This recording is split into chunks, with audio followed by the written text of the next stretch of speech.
Asheville, 1879, a town with a population of roughly 300,000 nestled in the mountains of western North Carolina. In an area that was virtually inaccessible, the railroad would soon put Asheville on the receiving end of a giant building boom, a boom that it was almost unprepared for. Three influential men would put Asheville on the map forever: Colonel Frank Coxe, George Vanderbilt, and E.W. Grove.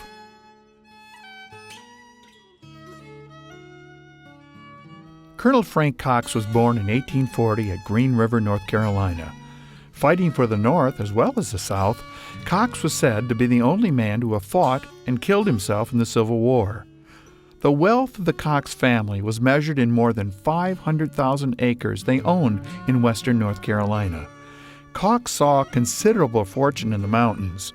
In 1886, after amassing personal riches in baking and his Western Carolina Railroad, Coxe settled in Asheville to construct what became one of the leading hotels in the country. The Battery Park Hotel was a powerful force in creating the tourist trade in Asheville and western North Carolina. Constructed on Stony Hill, also known as Battery Porter Hill, the Battery Park Hotel stood high above the emerging city. Frank Coxe successfully attracted many wealthy capitalists to the area. Many famous leaders such as Teddy Roosevelt, Franklin Roosevelt, Grover Cleveland, and George W. Vanderbilt passed through its doors. Sadly, the Battery Park Hotel burned down and Stony Hill was flattened. The dirt from the hill was used to create a long avenue known today as Coxe Avenue, in honor of the contributions by Colonel Frank Coxe.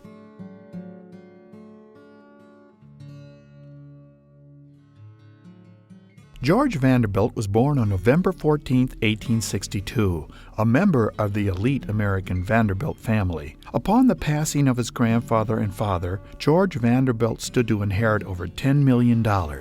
In the mid-1880s, during a trip through Asheville, George Vanderbilt became enamored with the area. He bought over 100,000 acres in South Asheville and, in 1890, he began construction on a home. This home, known as Biltmore Estate, is still the largest privately owned home in North America. Included in his property was an area known as Best, now known as Biltmore Village.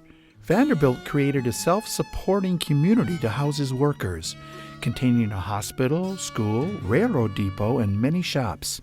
Biltmore Village was planned and designed to resemble an English countryside village. Vanderbilt recognized the importance of environmental preservation after seeing that large parts of Buncombe County had been recklessly deforested. With the help of Frederick Law Olmsted, Gifford Pinchot, and Carl Schenck, George Vanderbilt created the first school of forestry in America, thereby securing his place in history.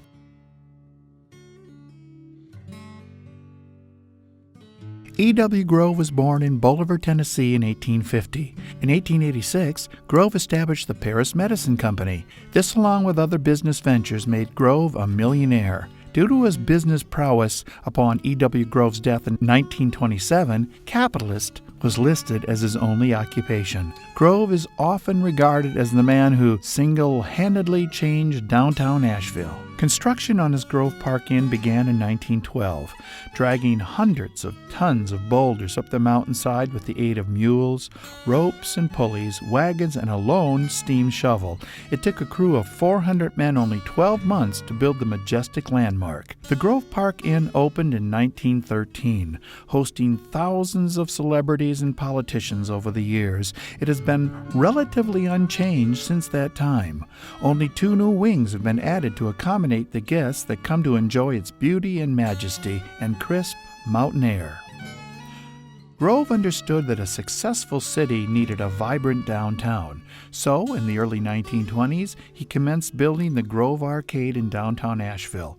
He said of the Grove Arcade, "It will be known as the most elegant building in America and a new kind of retail center." This structure was envisioned as a 5-story base with a 14-story tower, filled with shops, offices, and living spaces. Grove's ultimate death caused construction on the Grove Arcade to halt. Only the main floor and the first floor have been completed. However, for the next 13 years, the arcade was the center of commercial and civic life in western North Carolina.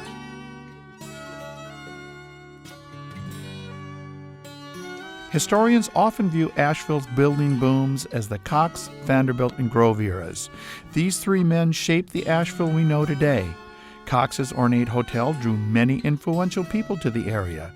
Downtown was forever changed by E.W. Grove, and Vanderbilt's summer home still stands and brings thousands of tourists to the area each year. Without these men, Asheville could likely be a very different place from the Paris of the South it is today.